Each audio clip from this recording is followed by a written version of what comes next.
Hello everyone. Today's worksheet is for class 10th and the subject is English. It is worksheet number 37 and you have to write name of the student first and after that name of the class teacher. So अब यहाँ पर आप देखिए एक box बनाया हुआ है, यहाँ पर लिखा हुआ है 16th हैप्पी बर्थडे. देख रहे हैं ना आप सब. अब यहाँ देखिए this year may of you have turn 16. तो आप में से काफ़ी सारे बच्चे इस साल 16 साल के हो गए होंगे.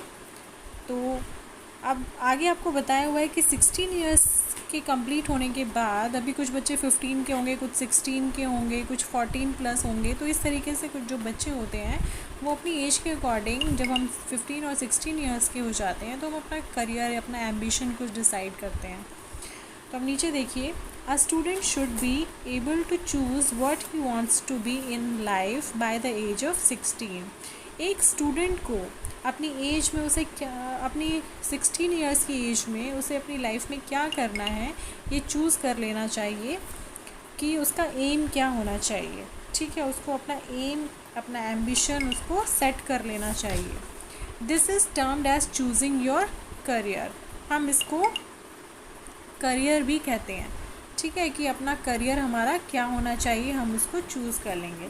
बिल्ड योर ओन ड्रीम्स और someone else will hire you to build theirs. या तो अपने खुद के सपने खुद बना लीजिए, नहीं तो कोई और तुम्हें हायर कर लेगा अपने सपने पूरे करने के लिए.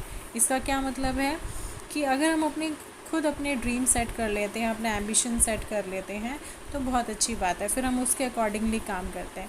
अगर हम नहीं कर पाते हैं तो फिर कोई और अपने सपनों को पूरा करने के लिए हमारा यूज़ करता है, हमें अपने किसी इंस्टीट्यूट में या कहीं हमें काम देता है. ठीक है, तो हम उसकी हेल्प करते हैं उसके सपनों को पूरा करने में.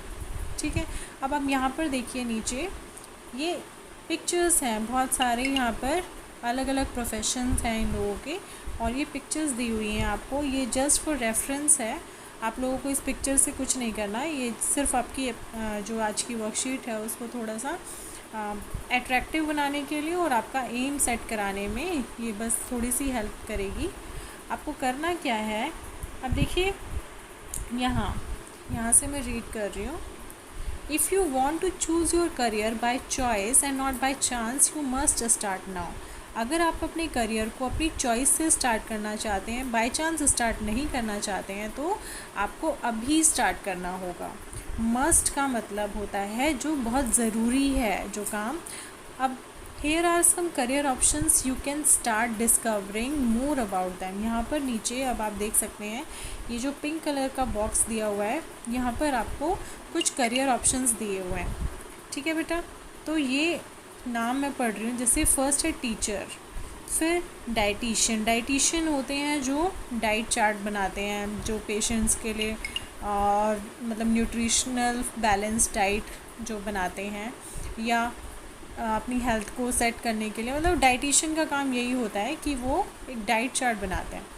फिर होता है technician, Indian army serviceman, call centre worker, computer operator, language interpreter. Language interpreter में क्या आता है कि ये मतलब अपनी लैंग्वेज को रिप्रेजेंट करते हैं कहीं भी, तो उसके लिए लैंग्वेज इंटरप्रेटर की ज़रूरत होती है. फिर engineer, clerk, banker, hospital staff में आप नर्स या वार्ड बॉय या जो भी इस तरह के जो काम होते हैं. और फिर data entry operator and doctor. तो ये कुछ यहाँ पर आपको कुछ ऑप्शंस दिए हुए हैं कि करियर को मतलब जो अलग अलग प्रोफेशंस हैं वो क्या कौन कौन से होते हैं. ठीक है, अब you have practised modal must in the previous worksheet. आप लोगों ने ये वाला जो हमारा मोडाल है मस्ट अपनी प्रीवियस वर्कशीट में पढ़ा ही है.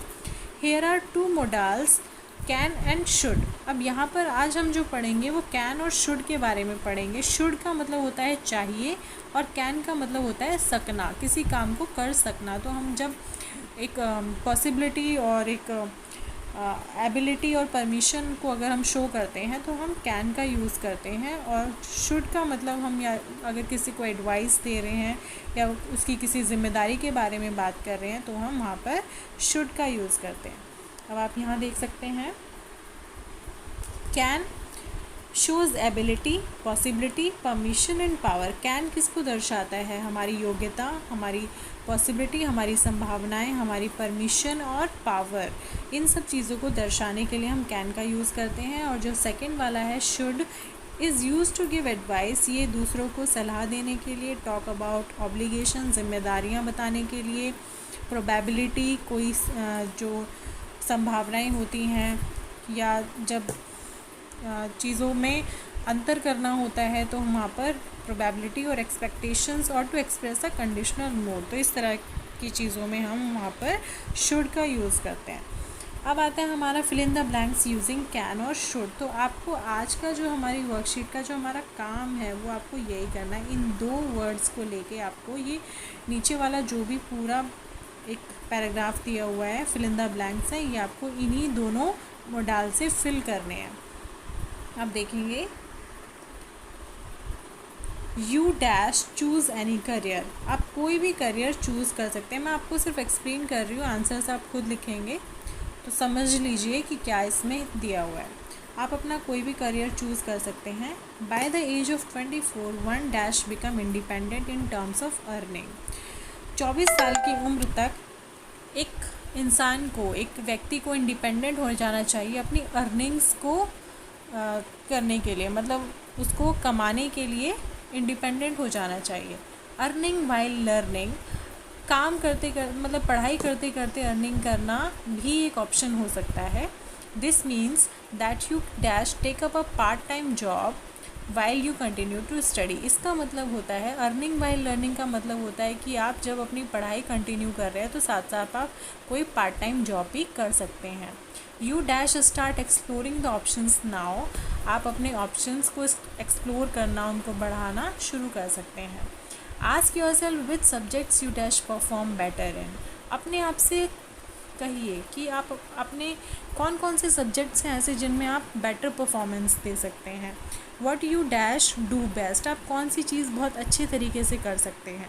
Accordingly you dash choose subjects of your choice next year, क्योंकि अगले साल, अभी आप 10th क्लास में हैं, नेक्स्ट ईयर आप जब 11th क्लास में जाएंगे तो आप उसके अकॉर्डिंगली ही अपने सब्जेक्ट्स चूज़ करेंगे कि आपको ह्यूमैनिटीज़ लेना है, कॉमर्स लेना है या साइंस साइड लेना है। तो आप इस तरीके से अगर अभी से अपने आप गोल सेट करेंगे कि मुझे क्या बनना है लाइफ में, तो उसके अकॉर्डिंगली आप अपने सब्जेक्ट्स चूज़ करेंगे। फिर जो नीचे पैराग्राफ है ये देखिए, you dash be sure about your options as choosing a career is a major decision. अब आप इस बात में श्योर हो जाइए कि जो भी आपके ऑप्शंस होंगे, एक जो करियर चूज़ करने का जो हमारा मेजर डिसीज़न होता है ना, वो बहुत ही इम्पॉर्टेंट है। हमारा जो डिसीज़न है करियर का, वो सबसे इम्पॉर्टेंट डिसीज़न होता है कि हमें लाइफ में क्या करना है। You dash also works towards getting a government job, आप एक गवर्नमेंट जॉब पाने के लिए भी अपना काम आगे बढ़ा सकते हैं कि अगर आप चाहते हैं कि मेरी गवर्नमेंट जॉब लगे तो मैं उसके लिए कैसे तैयारी करूँगी। फिर you dash start thinking on improving your language efficiency, और आप अपनी लैंग्वेज एफिशिएंसी, अपनी जो भाषा प्रतिभा है आपकी, कि आप अपनी लैंग्वेज सुधारिए। आपको इंग्लिश अच्छे से आनी चाहिए, आपको हिंदी अच्छे से आनी चाहिए। आप जिस फील्ड में आप जाना चाहते हैं तो वहाँ पर लैंग्वेज आप किस तरीके से यूज़ करेंगे, वो आपकी लैंग्वेज एफिशिएंसी को इम्प्रूव करने में कैसे हेल्पफुल होगी, तो आप ये चीज़ देखेंगे। You dash successfully clear any competitive exam if you stay updated about the latest news. आप कोई भी कॉम्पिटिटिव एग्ज़ाम, जो हमारे ये प्रतियोगात्मक एग्ज़ाम होते हैं, प्रतियोगी एग्ज़ाम होते हैं, तो आप लेटेस्ट न्यूज़ अगर आप पढ़ रहे हैं, डेली आप न्यूज़ देख रहे हैं, न्यूज़पेपर्स पढ़ रहे हैं, या सोशल मीडिया पर भी आप एक्टिव हैं कि हमारे आसपास क्या चल रहा है, हमारी सोसाइटी में क्या चल रहा है, हमारे देश में क्या चल रहा है, ऑल ओवर द वर्ल्ड क्या चल रहा है, तो आप अगर इन चीज़ों से अपडेटेड हैं तो आप कोई भी कॉम्पिटिटिव एग्ज़ाम क्लियर कर सकते हैं। You dash make notes of the important information and keep revising it regularly, आपको नोट्स बनाने चाहिए और जो भी इम्पॉर्टेंट इन्फॉर्मेशन आप लेते हैं और उनको रिवाइज़ करिए, रेगुलरली रिवाइज़ करिए। Physical fitness dash also be a matter of concern, आपकी फ़िज़िकल फिटनेस भी बहुत ही महत्वपूर्ण चीज़ है। ईट हेल्दी फूड, अच्छा खाना खाइए, हेल्दी फूड खाइए। Your daily routine dash include at least 1 hour of exercise every day, आपके डेली रूटीन में 1 घंटे की एक्सरसाइज ज़रूर होनी चाहिए। तो ये आपकी आज की वर्कशीट थी, आई होप आपको समझ आई होगी। तो ये फिल इन द ब्लैंक्स आप अपनी कॉपी में फिल करके लिखेंगे। Thank you.